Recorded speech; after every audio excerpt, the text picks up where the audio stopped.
पटेल प्रहलाद भाई। इस वीडियो में जानेंगे कि अगर यूएस मार्केट में कोई बड़ा गिरावट आता है तो उसका असर इंडियन मार्केट्स पे कितना पड़ेगा और कब तक पड़ेगा, और साथ ही डेट से रिलेटेड भी आप लोग के क्वेरी है, इंटरेस्ट रेट से रिलेटेड क्वेरी है, उसको भी इस वीडियो में मैं कवर करने जा रहा हूं। इन्फॉर्मेटिव वीडियो है, पूरा देखिए, अच्छी तरह से समझे। पसंद आए तो लाइक और शेयर जरूर करें, हाइप जरूर करें, और अभी तक सब्सक्राइब नहीं किया है यूट्यूब चैनल तो जरूर सब्सक्राइब करें। सबसे पहले मार्केट अपडेट देख लेते हैं, इंडियन मार्केट, वर्ल्ड मार्केट में क्या हुआ है।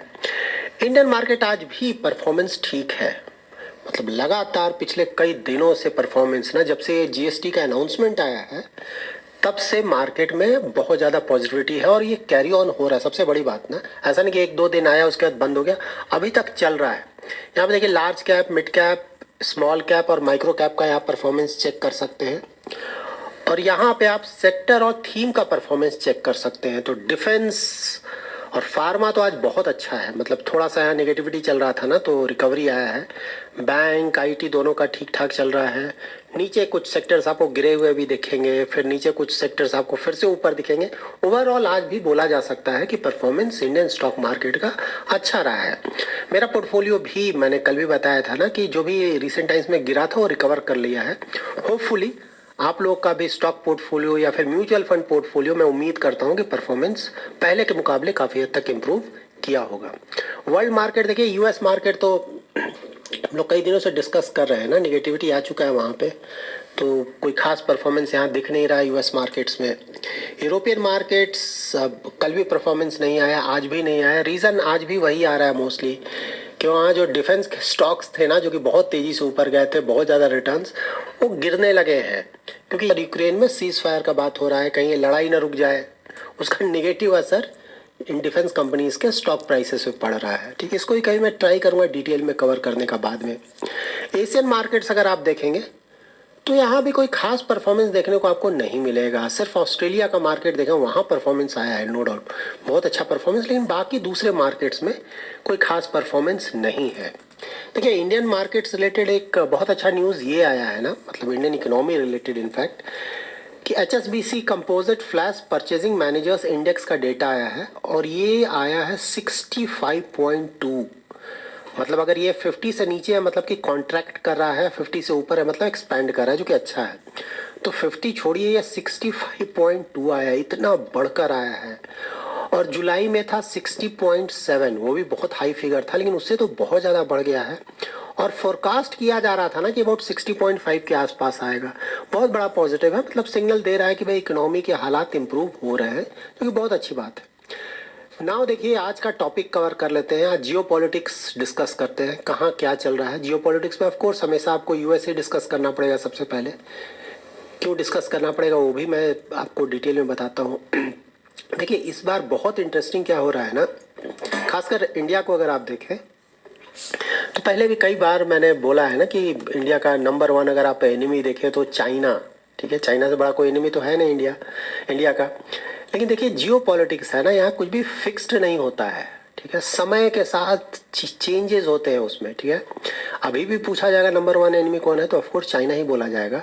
लेकिन एक बहुत बड़ा चेंज हुआ है इधर लास्ट फ्यू मंथ से, वो ये हुआ है कि यूएस लास्ट 20-25 ईयर्स अगर आप देखें ना, तो हमारा टर्म्स बहुत इंप्रूव हुआ है। ठीक है, यूएस से पहले कोई खास नहीं हुआ करता था, यूएस से हमारा हमेशा ही प्रॉब्लम रहा है। ठीक है, ये हमेशा ध्यान में रखें। बट हाँ, लास्ट 20-25 ईयर्स में बहुत दोनों तरफ से काफ़ी एफर्ट लगाया गया और हमारा टर्म्स बहुत इंप्रूव हुआ था। ठीक है, लेकिन पूरा का पूरा एफर्ट डोनाल्ड डक ने पूरा बर्बाद कर दिया विद इन फ्यू मंथ्स। ठीक है, और यहाँ पर सरप्राइजिंग ये है कि जब ये डोनाल्ड डक आए थे ना एज अ प्रेसिडेंट, तो उस समय बहुत उम्मीद लगा था, मतलब मैं भी ऑप्टिमिस्टिक था ना कि भाई लगता है, क्योंकि फर्स्ट टर्म में अगर आप देखें ना तो टर्म्स बहुत अच्छा हुआ था इंडिया के साथ। पाकिस्तान के साथ उनका टर्म बहुत खराब हुआ करता था। ठीक है, लेकिन इस बार पूरा चेंज हो गया, पाकिस्तान के साथ उनका टर्म बहुत अच्छा हो गया और इंडिया के साथ टर्म बिल्कुल खराब हो गया। यही है जियो पॉलिटिक्स ना, बहुत तेजी से सब कुछ चेंज हुआ और अनएक्सपेक्टेड था, इतना ज़्यादा उम्मीद नहीं था कि चेंज करेगा। बट एनी हाउ, हमारे लिए कंट्री ना, हमारे लिए कंट्री मैटर करता है भाई। कंट्री के लिए जो अच्छा है वो अच्छा है, जो खराब है वो खराब है। तो अगर डोनाल्ड डक हमारे देश के खिलाफ काम कर रहे हैं तो अच्छा नहीं है, बात खत्म हो गया ना।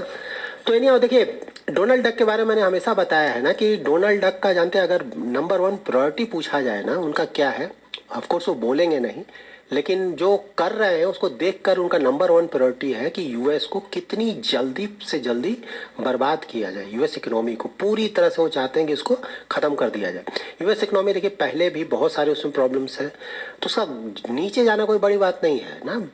10, 15, 20 ईयर्स में वो ऐसे भी नीचे जाता, लेकिन डोनाल्ड ट्रंप ट्राई करेंगे ये जो 10, 15, 20 ईयर्स का जो लंबा समय लगता है इसको नीचे ले जाने में ना, उसको ट्राई करेंगे 5 to 10 ईयर्स में ही बिल्कुल नीचे ले जाया जाए। ठीक है, मैं ऐसा क्यों बोल रहा हूँ, ठीक है। तो ये अगर ये सब बेसिक चीज़ अगर आप समझ लेंगे तो आप अच्छी तरह से समझ पाएंगे कि Indian economy, Indian stock market पे क्या असर पड़ेगा। इसलिए थोड़ा बेसिक्स पहले हम लोग कवर कर लेते हैं। तो देखिए यूएस इकोनॉमी अगर आप देखेंगे ना, उन्होंने क्या बोला कि भाई यूएस को मैं ग्रेट बना दूंगा। ठीक है, अब यूएस को क्या ग्रेट बनाएंगे, ठीक है ना। यूएस ऑलरेडी बहुत ज़्यादा ग्रेट है, ठीक है। यहाँ से ज़्यादा ग्रेट क्या बनाएंगे, कुछ डेटा ये सब कई बार मैंने पहले भी दिया है, फिर से एक बार जिनको पता नहीं है इसके बारे में, देखिए उनका जो जीडीपी है ना वो 30 ट्रिलियन यूएस डॉलर्स के पास आ चुका है। 30 ट्रिलियन यूएस डॉलर्स वर्ल्ड में सबसे ज़्यादा, ठीक है।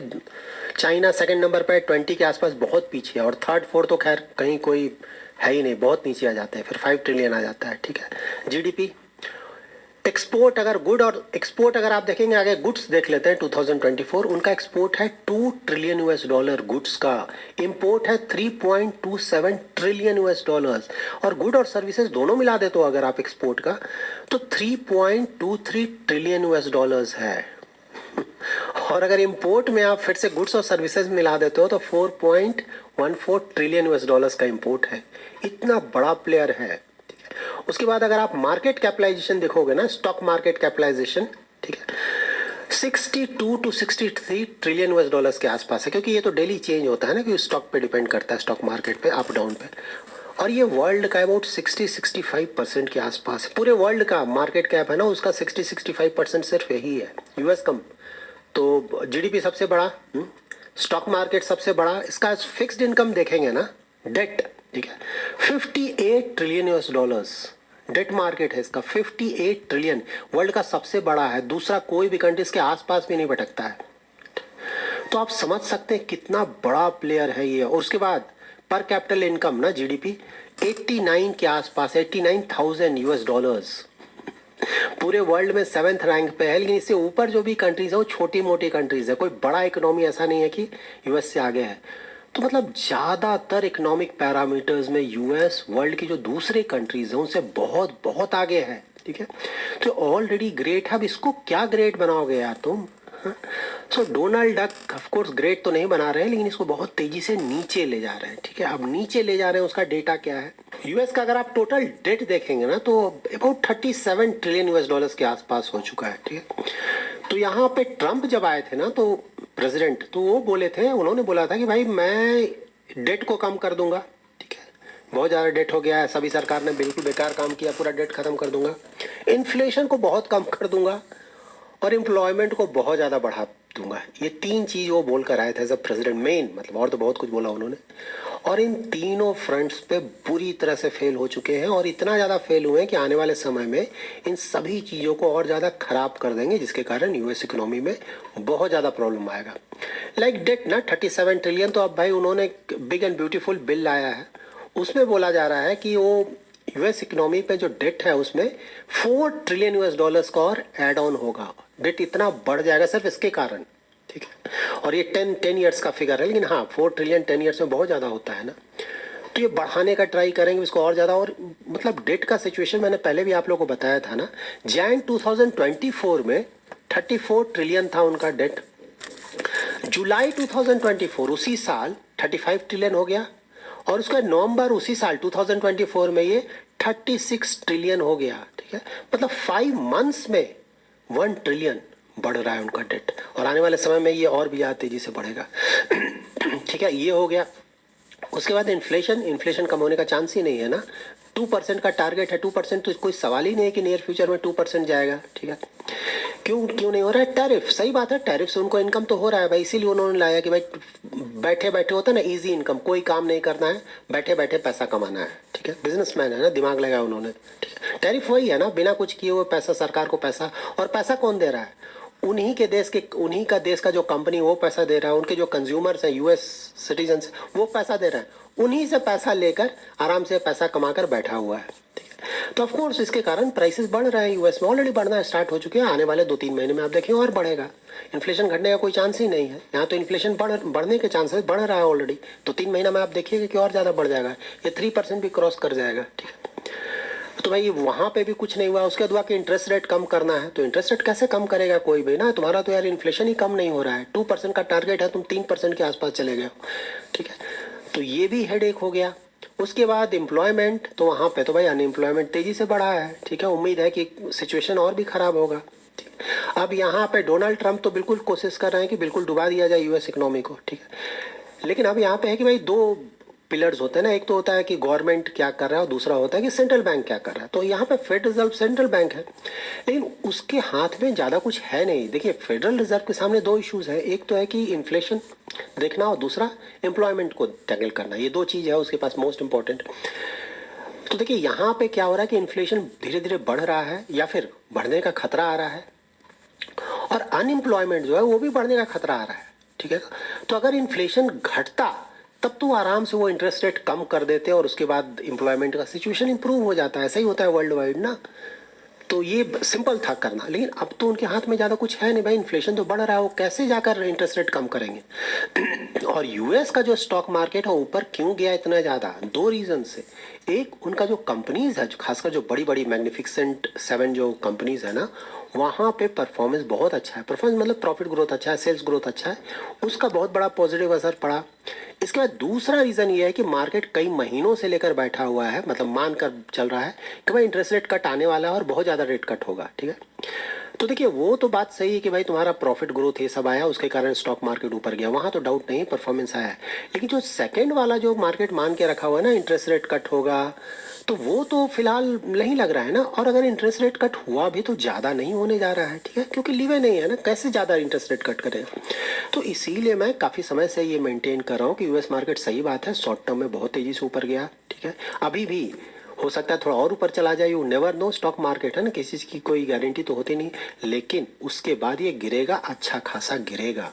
अभी हमें ध्यान ये रखना है कि फेडरल रिजर्व क्या करता है ना, क्योंकि वो भी बुरी तरह से फंसा हुआ, उसको समझ में नहीं आ रहा है कि क्या करें।